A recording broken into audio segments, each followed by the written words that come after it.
Salut, ça va ou quoi?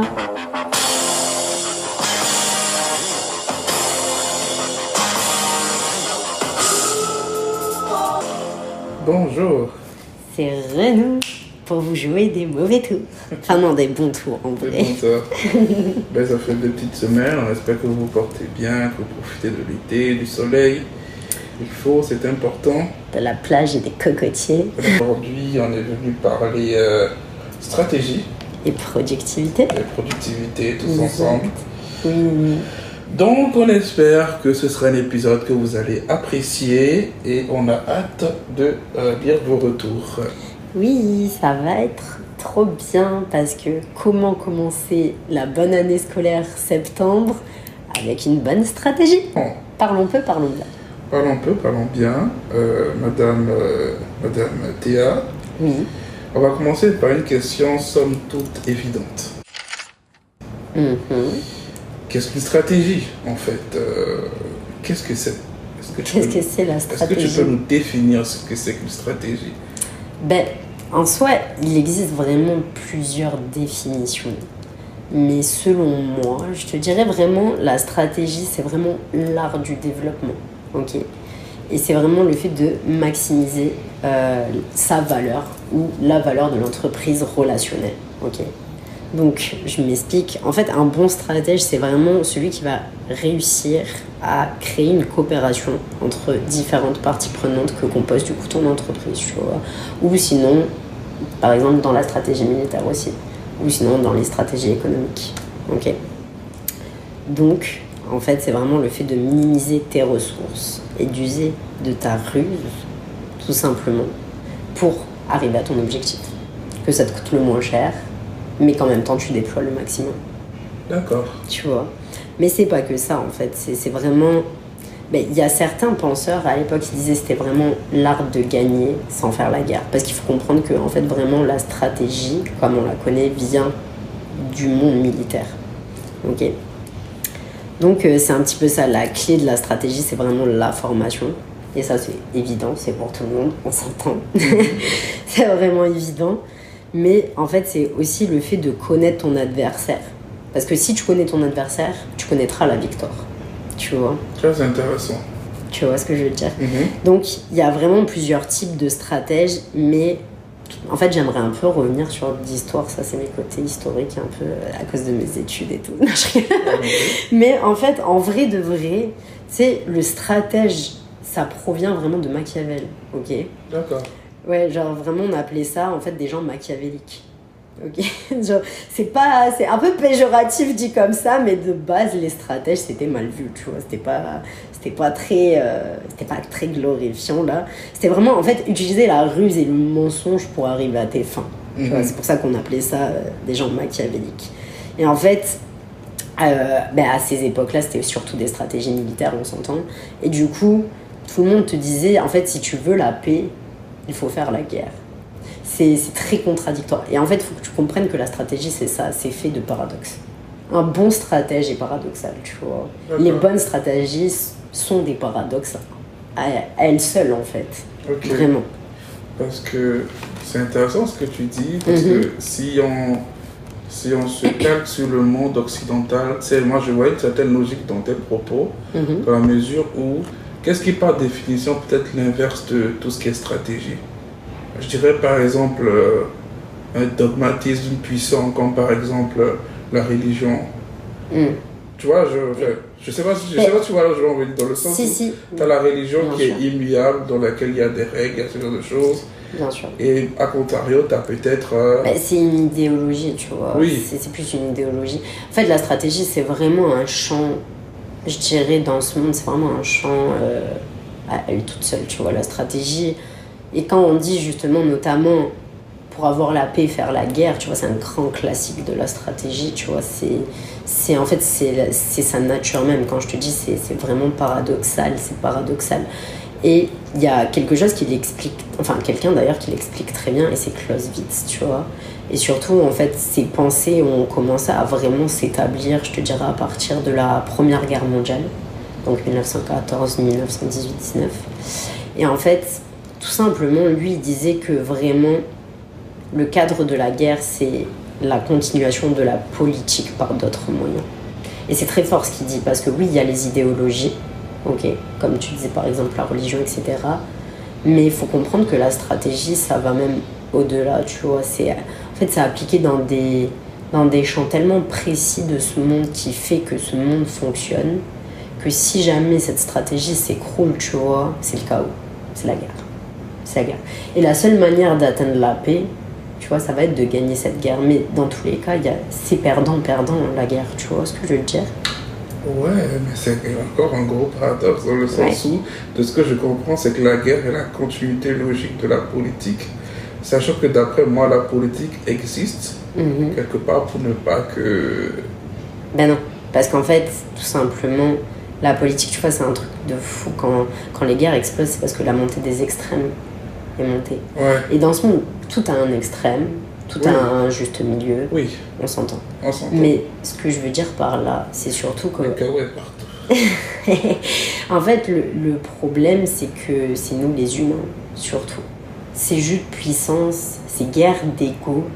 Quand on parle de stratégie, tu vois, c'est un monde réaliste. C'est-à-dire que nous, on va être dénués, les stratèges en tout cas, on va être dénués de toute moralité. Tu vois, la moralité, on s'en fout. C'est pas ce qui nous intéresse dans la stratégie, c'est l'objectif. Comment atteindre cet objectif, d'accord? Ok. Et en fait, quand tu arrives à démonter d'extrêmes, c'est vraiment en fait, oui, des guerres d'ego, mais c'est comme la religion, il y a certaines civilisations qui, tu sais, ont pourtant, entre guillemets, la même religion, mais ils ne l'exercent pas de la même manière. Ce ne sont pas les mêmes coutumes, ce ne sont pas les mêmes mœurs, on va dire. Ils vont pas pratiquer la religion de la même manière, alors que pourtant c'est la même, tu vois, sur le papier. Mais c'est là où, effectivement, la stratégie, c'est vraiment assez complexe. C'est très complexe et je sais pas s'il y a vraiment un... En fait, c'est l'inverse de la stratégie, tu vois. Ce serait la non-stratégie, on s'entend, mais du coup, c'est dans le sens dans lequel on a la discussion, là, je vois pas, tu vois. Peut-être pousser un peu plus ton raisonnement. Parce que ce que tu dis, ça me fait écho à un concept philosophique qui guide ma vie depuis très longtemps. Vas-y, dis-moi. Et j'en parle souvent. C'est tout ce qui est relié aux sophistes et à l'histoire de Socrate. Ouais. Dans le sens où je raconte souvent cette histoire-là, que dans ce temps-là, ils aimaient bien entraîner les enfants des... C'est eux qui éduquaient un petit peu les enfants des riches. Oui. Tu vois ce que je veux dire? Et ils avaient un principe comme quoi, en fait, il n'y a pas de vérité. La vérité se situe dans le camp de celui qui a les meilleurs arguments. Donc, c'était des gens qui avaient la particularité, très rapidement, de ne jamais prendre parti. Ils étaient capables de défendre le pour et le contre. Tu vois, il n'y a pas de moralité, en fait. C'est juste un instrument. Non, et, mais c'est la stratégie. Ouais, c'est ça, en fait. Ça rejoint beaucoup la stratégie. Moi, la stratégie, du coup, je résumerais ça en fait, c'est l'art de... de développer et de bâtir. Ouais, c'est ça, en fait. C'est réfléchir par soi-même. C'est proposer quelque chose de... en fait, pour répondre à un problème complexe. Exact. C'est beaucoup ça, mais c'est d'ailleurs... c'est pour ça que la stratégie, d'abord, on la retrouve dans tout ce qui est militaire, mais c'est ce qui a d'ailleurs, du coup, inspiré les stratégies d'entreprise. Parce qu'en fait, l'origine de la pensée stratégique, entre guillemets, en fait, ça vient vraiment de ce domaine-là. Mais maintenant, on l'applique dans d'autres champs, tu vois, on l'a décliné dans tout ce qui va être monde économique, tu vois.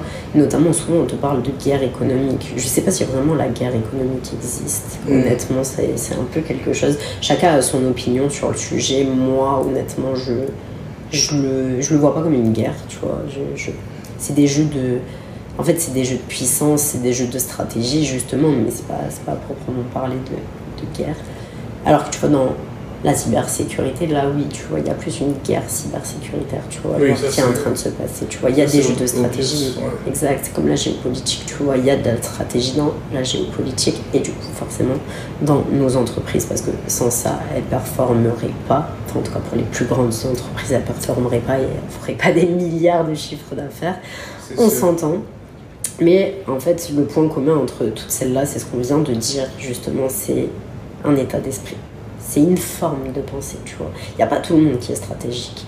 Il n'y a pas tout le monde qui peut prétendre à la stratégie parce que c'est vraiment, en fait, la façon de regarder le monde qui, entre guillemets, qui va pas avoir de dimension morale, tu vois.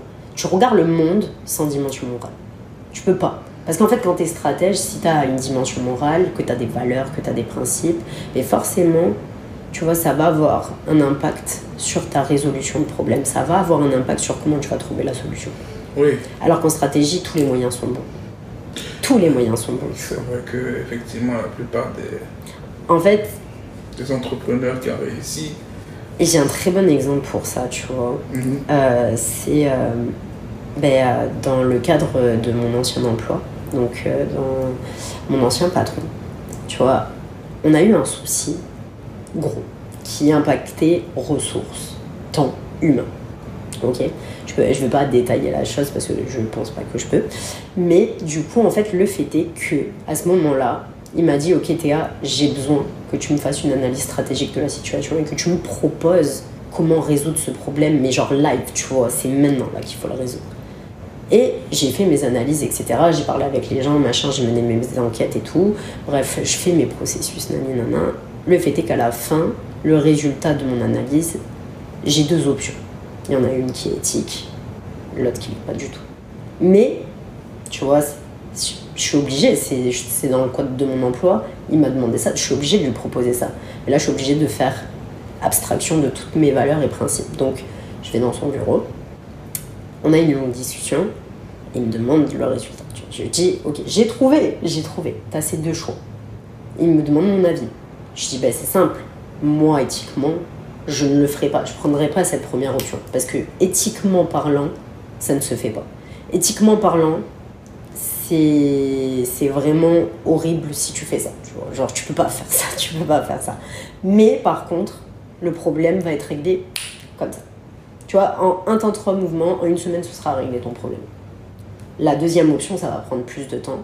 Mais par contre, tout le monde sera content. C'est-à-dire que les 3 aspects de ce problème seront contentés, tu vois. Dans le premier, il n'y en a qu'un qui est contenté.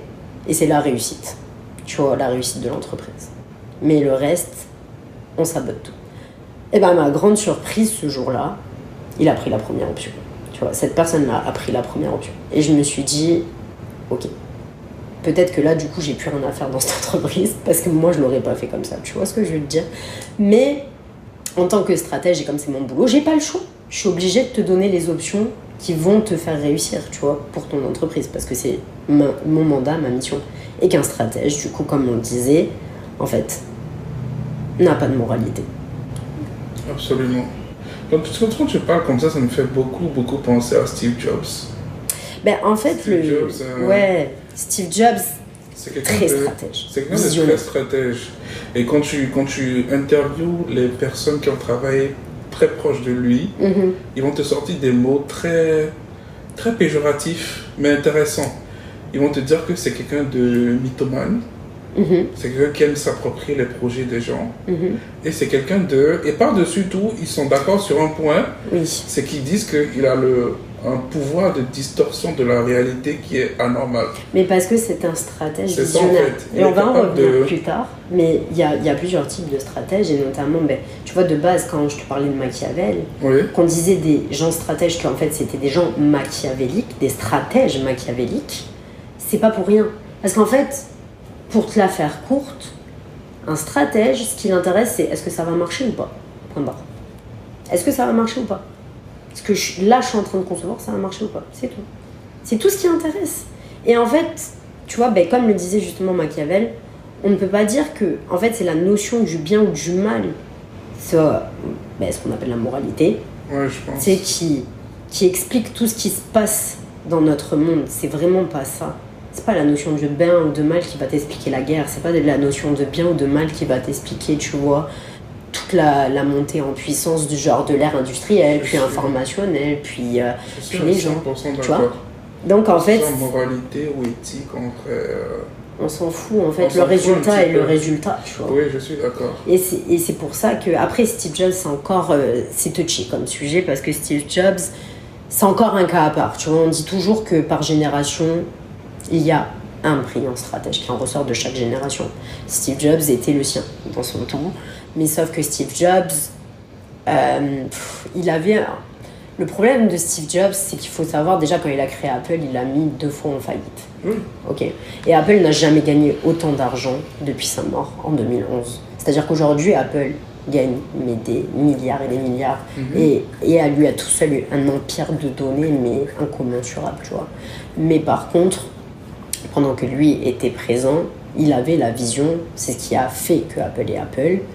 Mais je pense qu'il avait un côté de personnalité qui a peut-être pris le pas, peut-être le fait d'être aussi narcissique, peut-être, je sais pas. Je le connaissais pas personnellement, du coup je peux pas juger, mais en termes de stratégie, c'est pour ça qu'on dit vraiment il y a 2 courants, tu vois, il y a 2 courants de stratèges, donc c'est ça, faut vraiment dissocier la stratégie de l'homme des fois aussi. Oui, à 100%. Il le dit beaucoup, Oussama Ammar. C'est quelqu'un que, bon, en fait, quand tu parles d'entreprise, d'un point de vue contemporain, d'entrepreneuriat, c'est un mot qui vient forcément un petit peu à l'esprit quand tu t'intéresses à un certain nombre de domaines. Et il parlait en fait, lui, il utilise des mots très intéressants comme de l'intelligence financière. De la flexibilité au niveau de l'esprit. Il dit que aucun entrepreneur ne peut réussir si jamais il n'est pas flexible au niveau de, comme tu dis, des lois et de ce genre de choses. Il faut une certaine gymnastique. Exact. Mais là, si on en revient à Steve Jobs, tu vois, mais c'est vrai en fait, parce que ce soit Oussama, même si je sais qu'il n'est pas très apprécié, moi je le trouve brillant, cette personne, je la trouve brillante et j'aime beaucoup comment il parle et ça fait écho en moi parce que je suis stratégique. Tu vois, et je sais que c'est pas la tasse de tout le monde, mais il faut comprendre que la première qualité d'un stratège, c'est le réalisme. C'est pas la moralité, c'est le réalisme. Qu'est-ce qui se passe dans la société, tu vois? Et comment je peux sortir mon épingle du jeu avec tous les éléments que j'ai à disposition, mais aussi les facteurs externes que j'ai pas prévus, donc les éléments qui peuvent être pas prévu en fait, tout simplement. Donc c'est un petit peu tout ça, donc il faut faire en fait faut vraiment dissocier, je pense, les gens qui sont stratégiques de la personne, parce qu'en fait oui, en stratégie il n'y a pas d'état d'âme en fait. C'est surtout ça qu'il faut comprendre, c'est que le stratège n'a pas d'état d'âme au moment où il fait ses stratégies, mais parce qu'il peut pas, parce que sinon ça fausserait complètement justement le résultat du succès vers l'objectif, tu vois. Donc c'est un petit peu ça que je dirais. Très bien. Tu as évoqué le fait que la stratégie provient un petit peu des militaires. Oui. Tu l'as dit. Oui. Donc du coup, c'est quoi un petit peu la différence maintenant entre stratégie militaire et stratégie d'entreprise? J'imagine qu'il y a une évolution au niveau du temps. Oui, très bonne question. En fait, tout simplement, la différence entre la stratégie militaire et d'entreprise, c'est que militaire, c'est un jeu de perdant-perdant, tu vois, comme je disais tout à l'heure, tu vois, c'est toujours perdant-perdant. Parce que même s'il y a on s'entend, un gagnant, il n'est pas gagnant, il a perdu des ressources, il a perdu des hommes, il a perdu de l'argent, il a perdu du temps, peut-être tu vois ce que je veux dire? Donc, c'est quand même perdant-perdant sur le papier, tu vois. Genre, à la fin, si on fait les comptes, même s'il y a un gagnant, un perdant, c'est perdant-perdant pour les deux, ok? Donc, c'est vraiment ce que je disais, le problème de la stratégie militaire, c'est qu'il faut comprendre qu'il y a forcément de la destruction. C'est pour ça qu'on parle de perdant-perdant en fait. Parce que les combats, ça va produire de la destruction. Tu vois, littéralement, ça produit de la destruction. Alors si c'est le cas, si les gens ont conscience pourquoi il y a toujours des... Alors ça, je sais pas, il faudra demander aux dirigeants qui, je sais pas, envahissent les autres États, ou les gens qui aiment bien s'entretuer. Écoute, Parce que je pense qu'eux, ils ne voyaient pas ça comme ça. Non, ils ne voyaient pas ça comme ça, mais peut-être qu'aussi, d'un autre côté, ils sont pas si stratégiques que ça. Tu vois, ce que je te dis, le problème des guerres, c'est que c'est beaucoup de guerres d'ego et pas de stratégie à proprement parler.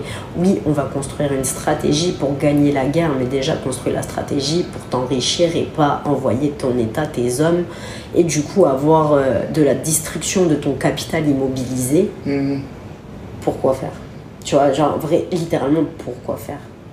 Parce que t'es contre un État, parce que tu n'aimes pas comment, par exemple, la religion, tu vois, ou parce que, tu Tu vois ce que je veux dire? Ou parce que t'as envie de conquérir plus. Enfin, c'est limite.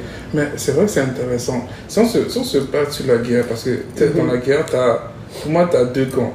Oui. Tu as l'oppresseur et tu as l'opprimé. Dans le cas de l'oppresseur, oui. un oppresseur qui attaque. Ego. Par ego, tu as l'opprimé qui se défend. Oui. L'opprimé met en place des stratégies, l'oppresseur met en place des stratégies.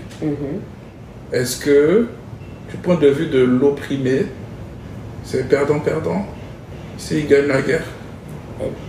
Ben, s'il gagne la guerre, bien sûr que oui. Parce que dans tous les cas, destruction d'hommes, destruction de capital immobilisé. Sauf que lui, il n'a rien demandé. Il est obligé de se défendre, sinon il meurt. Mais oui. Mais dans tous les cas, il s'est fait du coup envahir. Donc dans tous les cas, il est perdant. Parce que dans tous les cas, en fait, il y a déjà la démarche de vouloir te conquérir, la démarche de vouloir peut-être te tuer, la démarche de vouloir te saboter. Donc dans tous les cas, tu es perdant. Parce qu'il y a cette démarche, même si c'est le facteur externe, tu vois. C'est pas de ton fait, là, tu peux rien. Et ouais, c'est chiant. Désolé pour toi, tu vois. Mais t'as pas le choix de combattre.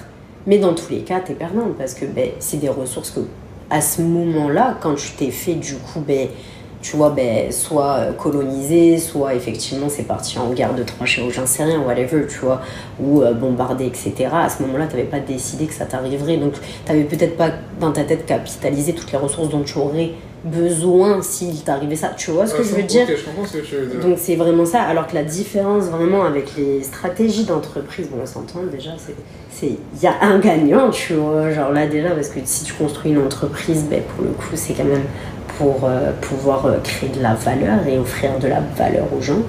Donc on n'est pas dans une dynamique de perdant-perdant, tu vois ce que je veux dire. Donc vraiment, je te dirais, c'est vraiment ça en fait. Tu vas être...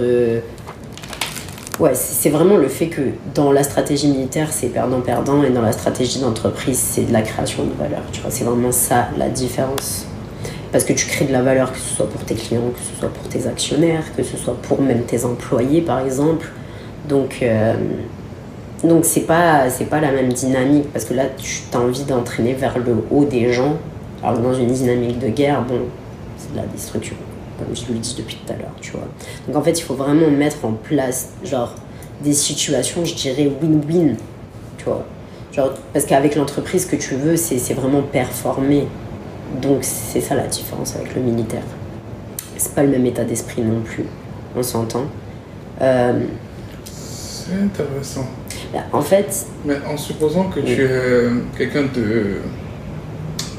quelqu'un avec un fort ego, qui veut tout le temps gagner. Tu as créé ton entreprise, tu t'es fait tes premiers millions.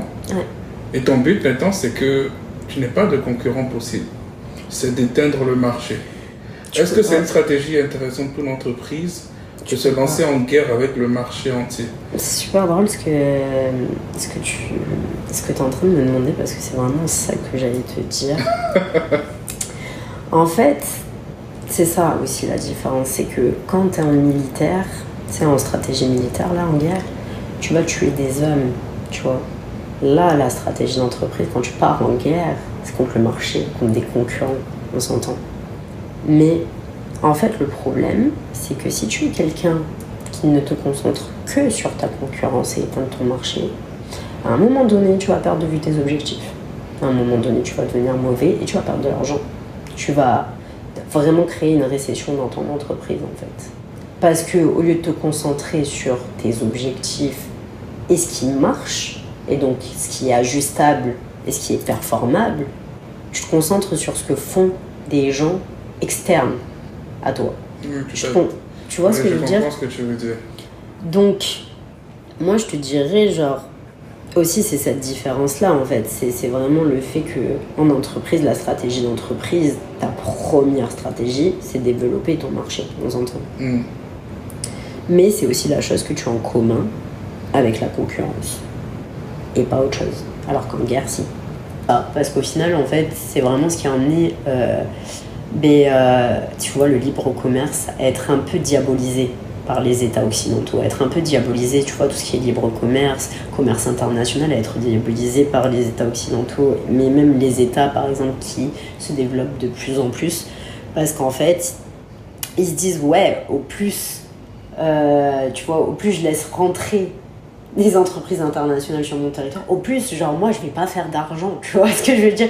Parce qu'ils ont peur, en fait, ils ont peur de la concurrence. C'est vraiment l'effet de concurrence. Mais maintenant, imagine-le à l'étape internationale, tu vois. Et c'est ce qui, du coup, fait en sorte que il y a souvent des problèmes entre les États, tu vois, notamment la Chine, les États-Unis, etc. Tu vois, ils veulent pas se copier parce que la propriété intellectuelle, parce que machin, parce que nani. Alors que en vrai de vrai, si tu te focuses que sur tes objectifs, tu vois, tant mieux qu'on te copie parce que ça veut dire que tu es en train de faire un produit à succès. Et tant mieux qu'on veuille prendre un petit peu de tes idées, tant mieux qu'on veuille, tu vois, essayer de refaire ce que tu es en train de faire parce que ça veut dire que ce que tu fais, ça marche. Parce que si tu n'as pas de personne qui te copie, tu n'as pas un produit à succès, tu vois ce que je veux te dire. Donc pour moi, la concurrence, c'est primordial. Genre oui, il faut t'inspirer de ce que tes concurrents font, tu vois, pour toi redoubler d'efforts et faire mieux, mais il faut pas non plus te matrixer avec tes concurrents, tu vois. Laisse-les où ils sont très bien où ils sont, tu vois. Et dans tous les cas, tu peux pas plaire à tout le monde, les goûts et les couleurs sont différents. Donc si par contre tu es en train de créer un produit qui est le plus utile, le plus simple et le moins cher sur le marché, évidemment que tu es celui qui va être utilisé en masse, surtout s'il est de très bonne qualité, tu vois, pour le prix que tu payes. C'est fascinant ce que tu dis, parce que je dirais que s'il y a un pays qui a très bien compris ce que tu as dit, c'est de loin la Chine. Oui. Parce qu'ils ont une politique et incroyable. Même si effectivement l'occidental ne voit pas d'honneur à leur façon de procéder, ils n'en ont absolument rien à foutre, parce que pour eux, déjà copier c'est honorable, comme tu dis. Et ils copient tout, ils le refont tout chez eux, que pour eux, dans leur cercle à eux. C'est très particulier en fait. Mais c'est pas pour rien que la plupart des grands livres de guerre nous viennent de Chine aussi. Tu as l'art de la guerre de Shao Tzu qui est très connu aussi dans le domaine des entrepreneurs et des startups en fait. C'est des gens qui ont... Mais en fait, c'est vraiment ça, c'est que, tu vois, pour prendre la Chine, elle a dépassé commercialement les États-Unis, on s'entend, tu vois. Mais le fait est que, du coup, c'est ce que les gens appellent des guerres d'économie aussi. Mais c'est pas... Enfin, moi, de mon humble avis, tu vois, c'est pas vraiment ça, tu vois, c'est pas vraiment ça. En fait, les guerres économiques entre les pays ont été amenées d'abord par les populations occidentales qui pensaient, en fait, qu'elles étaient en danger, justement, par tout ce qu'on est en train de dire, tu vois. Alors que la Chine a compris une chose, et c'est aussi pour ça qu'elle s'est insérée dans l'OMC, tu vois, qui a été, si je dis pas de bêtises, créée en 1995. Tu vois, l'OMC a démarré avec les pays les plus développés. Bon, c'était quand même 92 pays. Aujourd'hui, il y en a, je crois, plus de 160. Et la Chine a rejoint les rangs. Et par exemple, les seuls pays qui ne font pas partie de l'OMC sont les 30 pays les plus pauvres de cette planète. Ça veut dire ce que ça veut dire quelque part quand même. Et la Chine a compris qu'en fait, plus tu développes ton marché, plus tu auras d'occasion de créer de la valeur. Ok ? Et plus tu atteindras tes objectifs. Et c'est là où les gens, le problème des entreprises, c'est que les entreprises font des stratégies, mais en vrai, j'ai beaucoup étudié, tu vois, les stratégies d'entreprise dû à mes études et dû à mon travail. Mais ce que j'ai remarqué beaucoup, c'est que soit elles font pas de stratégie, soit elles le font, mais elles le font mal. Parce que du coup, ce qui monopolise leur esprit, c'est la concurrence. Et elle, la Chine, tu vois, pour expliquer un petit peu, tu as vraiment deux courants, tu vois. Tu as vraiment deux courants de faire de la stratégie. Et ces deux courants-là, la Chine, elle utilise vraiment tout ce qui va être stratégie d'échelle, tu vois. Donc ce que je te disais, c'est au plus tu développes ton marché, au plus tu as d'occasion de créer de la valeur. Donc tu dis que les entreprises, en fait, beaucoup se trompent dans la stratégie. Est-ce que tu trouves qu'ils ne mettent pas assez d'énergie dans la réflexion? Est-ce que tu trouves qu'ils ne se posent pas les bonnes questions? Pourquoi est-ce que... Je pense qu'ils n'ont pas les bonnes ressources, surtout. Et je pense aussi que, comme je te disais, il y a deux courants, t'as les visionnaires et t'as les réalistes. Moi, par exemple, j'appartiens vraiment aux visionnaires, un peu comme Steve Jobs. Donc, moi, je suis pas Steve Jobs, je suis pas narcissique comme lui. Mais vraiment, t'as ces deux courants. Et en fait, le problème, c'est qu'il y a beaucoup de gens qui pensent que les stratèges d'entreprise, ça se cantonne à mission, vision, valeur. Tu vois, orientation stratégique et hop, on est OK, on est ready, on part sur le marché, tu vois. Mais c'est plus que ça, la stratégie, c'est vraiment plus que ça, tu vois, c'est pas juste déterminer mission, vision, valeur, et puis that's it, that's all, et c'est bon, tu pars avec ton produit, là, sur le marché, tu vas vendre, et tu vas te faire, désolé des termes, mais les couilles en or, tu vois. C'est vrai que penser comme ça, c'est assez... Ouais, mais la plupart... c'est assez trivial, c'est un peu... Ouais, mais les gens pensent comme ça. Et en fait, le problème, c'est qu'il faut comprendre aujourd'hui que nous sommes dans un champ concurrentiel où tu vas avoir plus ou moins deux grandes stratégies génériques et qui sont compatibles aussi, que tu peux du coup en faire une troisième stratégie en utilisant ces deux stratégies, on s'entend. Mais les gens oublient souvent cette deuxième et troisième, tu vois ce que je veux dire. Tu vas avoir vraiment toutes les entreprises qui sont plus en fait dans des cas d'échelle. Et quand tu es dans des cas d'échelle, tu es forcément une grande entreprise ou tu aspires à devenir une grande entreprise. Parce que, en fait, c'est généralement, mais c'est pas pour tout le monde le cas, hein, attention, je sais pas, c'est pas fixe là ce que je suis en train de dire, mais généralement, les entreprises d'échelle, en fait, c'est plus tu vas être grand, plus tu vas baisser tes coûts. Ok ? Généralement, ça va être un petit peu ça. Donc là, tu vas vraiment orienter ta stratégie en fonction de ta taille, de la croissance externe, de ta croissance horizontale, etc. Et ça, c'est vraiment en fait les entreprises qui peuvent faire la même chose que leurs concurrents, mais pour moins cher. Ok. Attends, là, c'est la différenciation ? Ben, là, c'est encore l'entreprise dans le cas d'échelle, en gros. Ok. Genre, je peux faire pareil que mes concurrents, mais je peux le faire moins cher. Et en fait, je décline mes modèles par échelle, tu vois. Je crée des occasions. Je crée en fait des opportunités de valeur. En fait, avec la stratégie d'échelle, tu crées vraiment des opportunités de valeur, mais forcément, tu vas ressembler à tes concurrents parce que tu vas prendre tout ce qui se fait déjà bien, entre guillemets, pour le décliner à l'infini, pour créer justement de l'engouement envers tes produits, du coup plus de clientèle, les enfermer là-dedans, et puis voilà, c'est tout, tu vois. C'est un peu les structures Amazon, par exemple, Alibaba, etc. C'est vraiment... c'est des structures comme ça, tu vois. Mm-hmm. Puis après, tu vas avoir vraiment la stratégie de différenciation.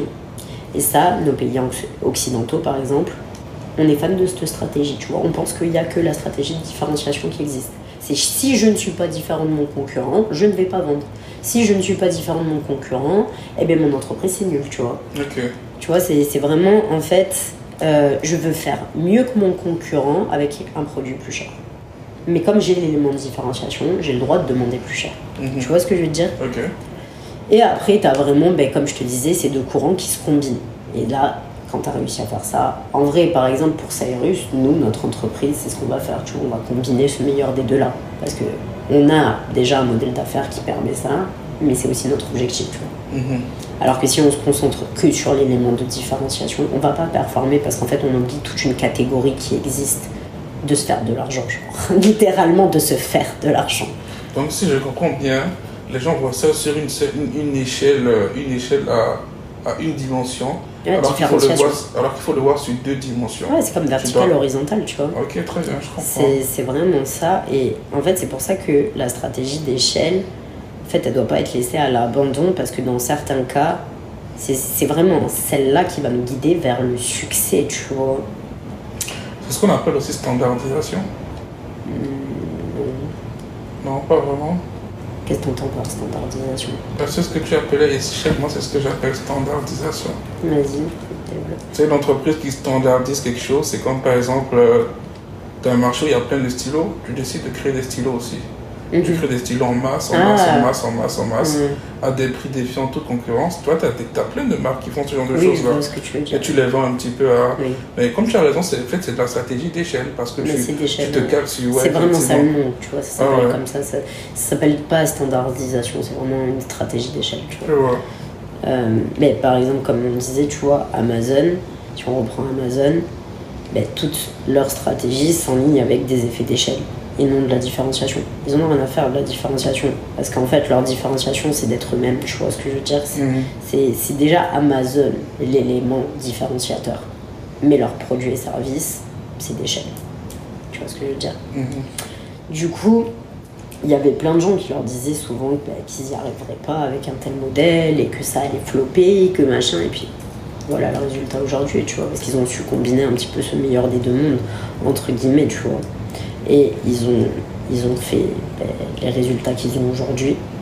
Donc souvent, tu vois, je peux pas l'enlever aux gens parce que c'est sûr que c'est plus fun de parler de produits, services que de logistique. Mais en vrai, on oublie trop souvent que la logistique c'est trop important dans une entreprise parce que c'est vraiment littéralement la logistique qui va aussi te permettre en fait de faire de l'argent, tu vois. Ce que je te disais, quand les gens oublient qu'il y a une deuxième manière de faire de l'argent, c'est la logistique, tu vois ce que je veux te dire, c'est pas que le produit et service, entre guillemets.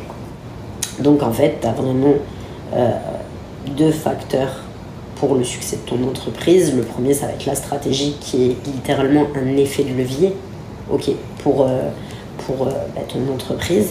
Et après, tu as l'organisation des ressources, notamment tout ce qui va être humain. Mais le problème de l'organisation de ces ressources, c'est qu'on le sait tous, tu vois, c'est beaucoup de travail pour peu de résultats.